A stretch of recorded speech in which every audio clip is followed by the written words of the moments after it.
Selamat pagi. Topik kita hari ini adalah arsitektur aplikasi mobile.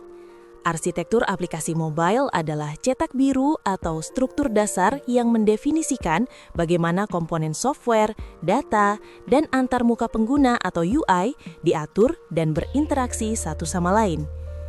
Membuat aplikasi Android tanpa arsitektur yang jelas itu ibarat kalian mencoba menyusun skripsi tanpa bab pendahuluan dan metodologi. Mungkin halamannya tebal, mungkin terlihat ilmiah, tapi begitu diuji, logiknya runtuh dalam hitungan detik. Tanpa arsitektur, kode kalian bukan software, melainkan bom waktu digital. Mari kita mulai bedah anatomi dari topik kita, struktur proyek Android. Saat kalian membuka Android Studio dan menunggu loadingnya yang setara dengan lamanya menunggu nilai semester keluar, kalian akan melihat struktur folder. Ada manifest, ini adalah KTP dari aplikasi kalian. Dia yang melapor pada sistem operasi, "Halo, nama saya aplikasi X, saya butuh akses kamera, internet, dan lokasi pengguna." Tanpa izin dari manifest, kode kalian tidak akan bisa apa-apa. Lalu ada folder res atau resources. Ini lemari pakaian aplikasi kalian. Disinilah letak layout XML, gambar, dan warna. Dan tentu saja ada strings.xml. Sebuah tempat penting untuk menaruh teks agar aplikasi kalian bisa multilingual. Tapi saya tahu, sebagian besar dari kalian pasti malas dan lebih suka melakukan hardcode teks langsung di layout. It's a very big mistake. Ingat itu. Dan jangan lupakan Gradle. Gradle ini seperti birokrasi akademik di kampus. Kadang dia kooperatif, kadang sangat menjengkelkan, dan kadang dia menolak mengompilasi kode kalian hanya karena satu library bentrok versi. Oh, kamu pakai versi 2.1.0 ya? Tidak boleh, yang lainnya pakai 2.1.1. Build failed. Kejam memang, tapi itulah realita. Sekarang, mari masuk ke inti persoalan. Pola arsitektur. Kita bicara soal MVC, MVP, dan MVVM. Ini bukan nama-nama band K-pop ya. Ini adalah evolusi dari cara kita mengelola kekacauan. Pertama, MVC atau model view controller. Ini adalah nenek moyang atau leluhur Android. Di atas kertas, konsepnya indah. Model mengurus data, view mengurus tampilan, controller jadi otak. Tapi di Android, implementasi murninya adalah mitos. Kenapa? Karena activity atau fragment di Android itu narsis. Mereka ingin menjadi view sekaligus controller. Akibatnya, muncullah Massive View Controller.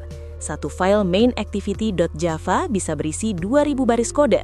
Dia mengurus user interface, dia memanggil API, dia validasi input, dia juga yang menangani error. Ini seperti mahasiswa yang mengerjakan tugas kelompok sendirian, sementara anggota lain cuma titip nama sambil pura-pura ngerjain sesuatu. Tidak sehat, tidak scalable, dan rentan stres. Maksud saya rentan bug. Kemudian industri sadar dan beralih ke MVP atau model View Presenter. Di sini kita mulai belajar delegasi. Kita pisahkan activity yang bertindak sebagai view dari logika bisnis atau presenter. View di sini kita buat bodoh. View tidak boleh mikir. View cuma boleh terima perintah. Presenter bilang tampilkan loading. View nurut aja. Presenter bilang hide this button. View nurut. Presenter adalah otak, view adalah robot. Masalahnya apa? Verbosity. Ada yang tahu artinya verbosity? Ini adalah seberapa banyak kode, kelas, dan komunikasi antar komponen yang harus ditulis untuk menjalankan satu fitur. MVP itu seperti birokrasi kampus tingkat tinggi. Mau bikin fitur login saja, kalian harus buat interface view, interface presenter, implementasi presenter, baru implementasi view. Kalian menghabiskan lebih banyak waktu mengetik kontrak kerja antar kelas daripada menulis logika fitur itu sendiri. Kode kalian jadi rapi, sangat testable, tapi jari kalian akan keriting. Dan akhirnya sampailah kita pada standar modern, MVVM. MVVM adalah model view model. Perhatikan baik-baik ya, karena kemungkinan besar ini yang akan ditanyakan saat ujian skripsi atau wawancara kerja. MVVM memisahkan view dan model dengan view model. Bedanya apa dengan presenter? Presenter itu imperatif, suka nyuruh-nyuruh. View model itu reaktif. View model tidak menyuruh view. View model itu seperti menara BTS. Ini juga bukan band Korea loh, tapi menara seluler dari provider. Dia hanya memancarkan data lewat live data atau state flow. Dia tidak peduli apakah ada yang menggunakan data itu atau tidak. View di sisi lain bertugas sebagai observer atau receiver. View menerima data dari view model. Oh, view model bilang data user sudah berubah. Oke, saya update layar. Kecerdasan utama MVVM ada pada manajemen siklus hidup. Kalian tahu kan betapa frustasinya saat layar diputar, activity di-destroy atau dihancurkan, dan data form kalian hilang. Nah, view model didesain untuk bertahan hidup dari kehancuran kecil itu.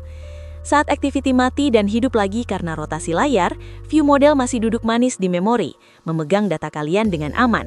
Dia sabar menunggu view yang baru tercipta untuk kembali menerima datanya. Jadi apa kesimpulannya untuk materi ini? Pemilihan arsitektur bukan soal ikut-ikutan tren Google. Ini soal separation of concerns, pemisahan tanggung jawab. Jangan biarkan satu kelas menanggung beban seluruh aplikasi. Itu tidak manusiawi. Bahkan untuk ukuran kode biner. Gunakan MVVM untuk proyek modern yang reaktif. Gunakan MVP jika kalian butuh struktur yang ketat dan disiplin. Dan tolong, tinggalkan MVC di masa lalu bersama kenangan kode spaghetti kalian di semester 1. Terima kasih, sampai jumpa di pertemuan berikutnya.